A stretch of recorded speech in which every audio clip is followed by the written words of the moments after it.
So I'm here with Max King. Max King, welcome to an Ultra168 interview. How are you? Pretty good.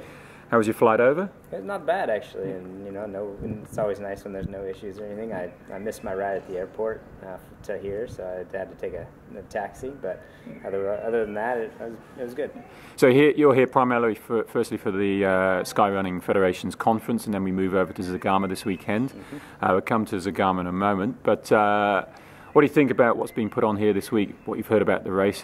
Well, I mean, I'm disappointed that I missed this last race, the Transvolcania. It just sounded like incredible experience, and the people around it and everything else. And everybody's talking about it, so it's too bad to miss that. But then the conference here, I don't know. We just had the first day, and the content today, I mean, was just kind of introductions and stuff like that.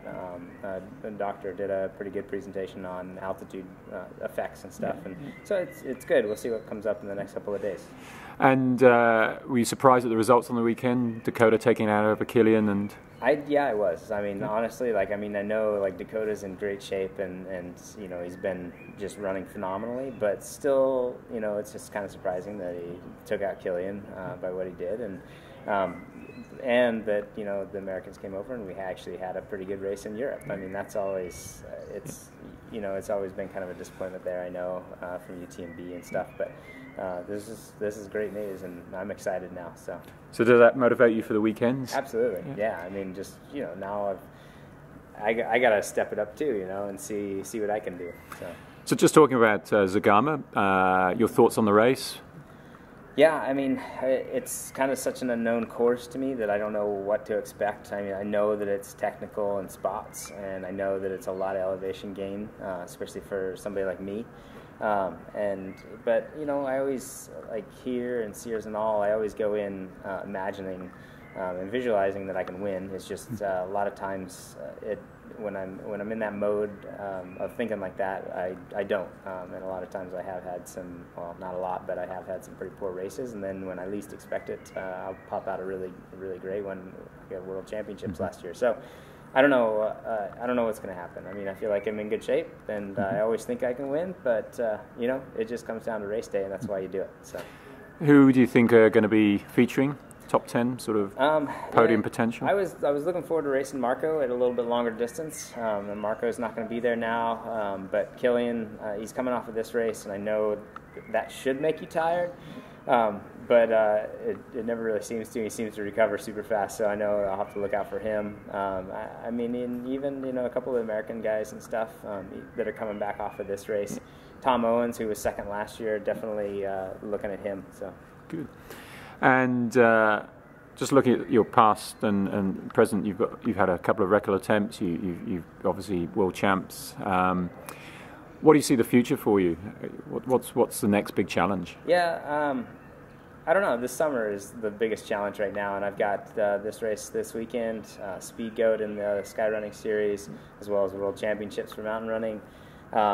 Then I'm trying to step it up next fall, do some longer stuff, some 50 milers, hopefully do UROC 100K, and see how that transition goes to those little longer distances. And like about 3 years ago when I started transitioning up to 50K, it was quite a shock, and I had I've had a really hard time doing that, but now I feel comfortable with that distance, and so jumping up to 50 miles could be that same kind of transition of being pretty difficult for me, and so we'll see. So talking about that in terms of your training, how do you get yourself into shape for a race like this, and what will you be doing differently stepping up to the longer distances? Well, I mean, part of what I've been figuring out is that just getting an elevation gain and climbing makes you a much stronger runner at the end of like a longer race where you're kind of reaching your kind of endurance potential. It can extend that quite a bit, and so that's the biggest thing that I've learned. And then just getting a handle on the nutrition stuff that I didn't really have a handle on, and that really helped me with the 50K distance. And then I just feel a lot stronger from doing a lot of hills and stuff, and it's actually that's converted down in distance as well. Like I feel a lot stronger at the marathon distance. I ran a 3K steeplechase a couple weeks ago, and wasn't too far off of my best time there, and got an Olympic trials qualifier V standard there. So you know, it's converted over and it's translated to a lot of different areas. So it's doing hills and doing some elevation gains. It's helpful in all the arenas. So just be a little bit more specific. A lot of our viewers really analyze people's training programs. When you're looking at getting elevation gain and doing a hills workout, what would that typically look like in terms of time, duration, intensity? Yeah, I mean, a lot of times I'm just going out for an easy run of like an hour to an hour and a half, maybe 2 hours, and just concentrating on getting some elevation gain. So just going uphill and then coming back down. I mean, where I live in Bend, this time of year in the winter, we don't have particularly great areas where you can climb for a long period of time. So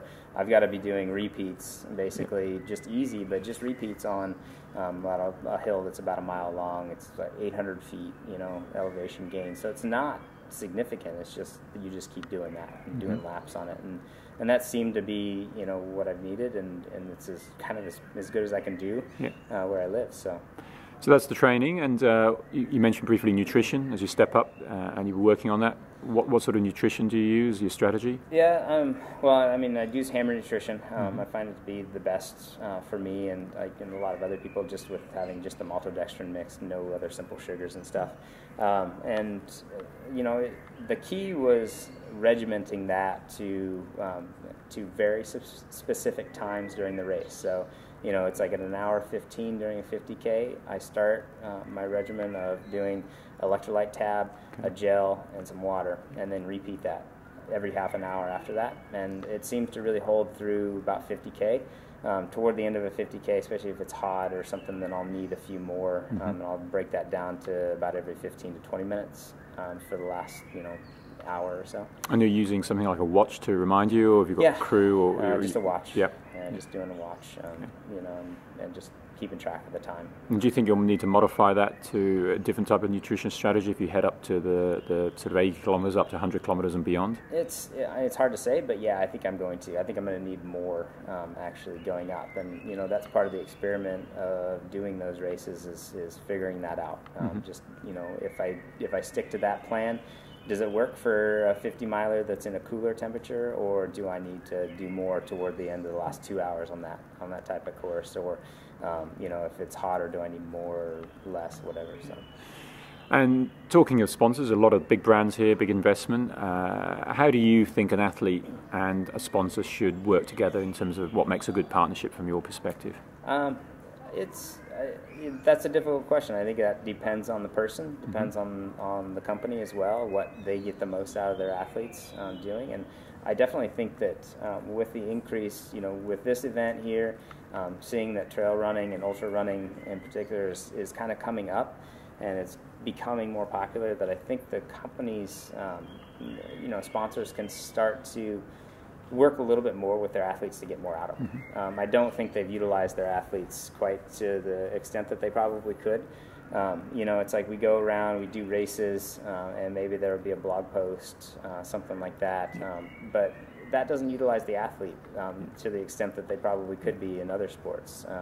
You know, using them in, well, I guess we're starting to see more of it in doing photo shoots, videos, Killian's Quest, stuff like that, where I think Solomon does a really good job of using their athletes to get the most out of them.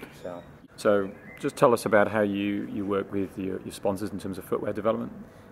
So, I mean, with Montreal, I get to really dive in deep and just work on really making shoes lighter and stuff.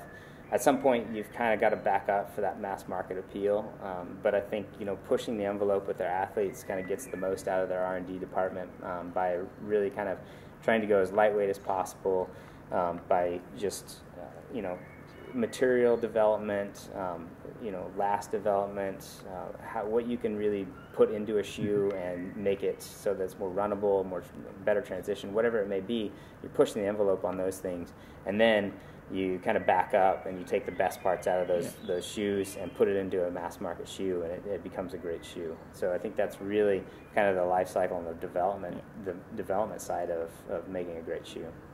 Well, look, thanks for catching up with us, Max, and best of luck on the weekend. We'll be watching closely, and hope you get on that podium and deserve the victory. Thank you. Thanks.